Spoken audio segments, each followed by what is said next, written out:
Punta tayo ng Liwasang Bonifacio. Andun po si Erlo Bringas. Erlo, binabaha ba kayo dyan? Baha ng tao, baha ng ulan.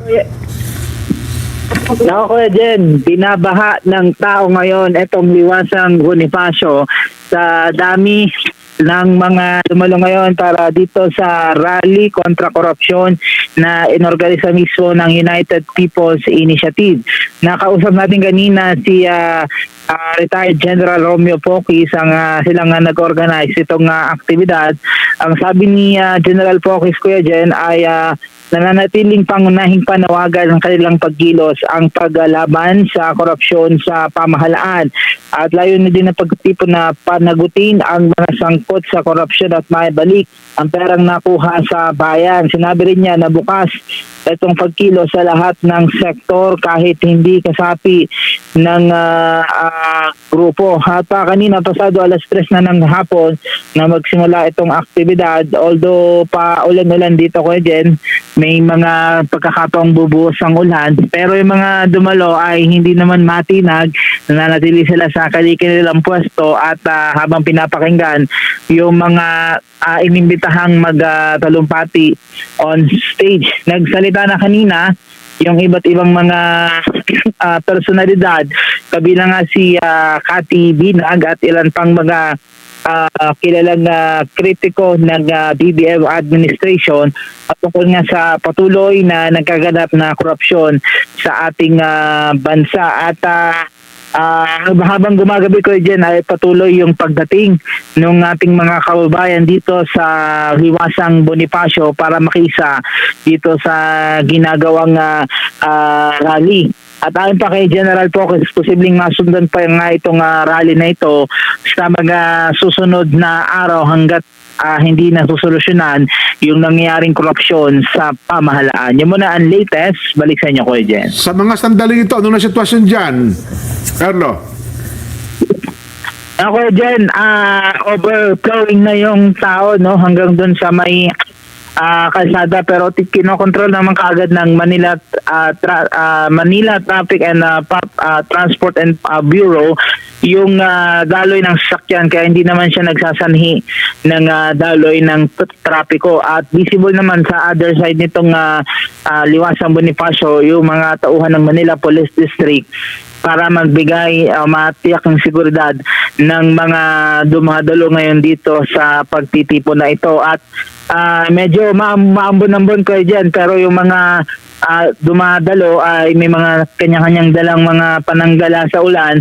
Ang ayon sa kanila, hanggat hindi tapos ang programa, mananatili sila dito sa mismong Liwasang Bonifacio grounds para makilahok dun sa paglaban kontra korupsyon, Kuya Jen. Mukhang madami-dami yan, Erlo. Puno yung harapan, pati sa mga ilalim ng puno, may mga tao.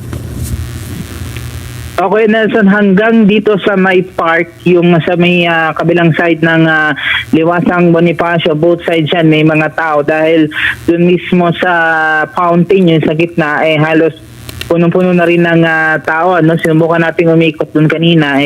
So sobrang dami ng tao, medyo matatagalan ka talagang makatawid dun sa kabilang side. At hanggang sa ngayon nga, actually, may mga dumarating pa wala sa iba't ibang lugar para nga dumalo dito sa ginagawang pagtitipon na ito, Kuya Jen, Kuya Nelson.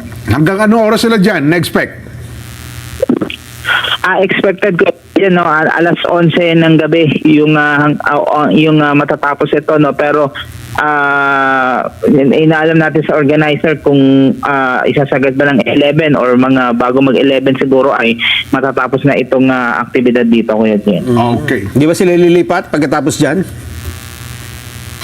Hindi na kasi ang sabi naman ng MPD kaya dito yung 35,000 pataas. Ayun. Na bilang nung magdadalo dito sa Liwasang Bonifacio, Kuya Nelson. Kung dumami hindi na sila kasya dyan, kailangan nila na mas malaki. Lilipat na sila sa Sa ibang lugar. Stay put, stay put. I-open yung ibang Freedom Park, yun naman ang sabi. So kung di magkasya rito, bukas pa yung ibang Freedom Park dito sa Manila para doon namang mag-extend nung programa ko yan. So, Okay. Eh, ang balita ko, araw-araw yan eh. Hanggang bagong taon eh. Ba, totoo? Ayun ang balita ko. Ewan ko kung ano na balitaan ni Erlo. Ang tagal niya kung bagong taon. araw-araw din, Kuya Nelson, uulanin ng adobo. Paano?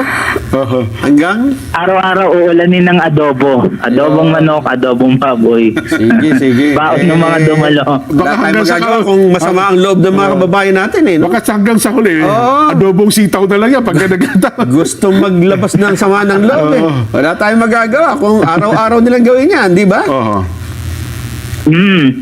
Oo, kasi sabi naman ni Mayor Isko Moreno, welcome naman yung mga gustong magpahayag ng kanilang hinaing dito sa Liwasang Bonifacio, no? Kaya Nelson, kaya expect natin baka susunod na araw doon ulit dito na magrarally din, Kuya Nelson. Sige. Dito ba sa ibang lugar para masaya? Kailangan pa ng permit, Kuya Jen eh. Kailangan ba ng permit yun? Di na. Kaya pwede naman wala. Kasi dito walang permit eh. So Freedom Park, sabi nga ni Mayor Freedom Isko, Park. hindi na kailangan ng permit kaya okay lang daw na magprograma sila dito sa Ayun. sa Liwasan. Ayan. Okay, ingat kayo dyan, Erlo. Thank you, ha? Erlo. Oo.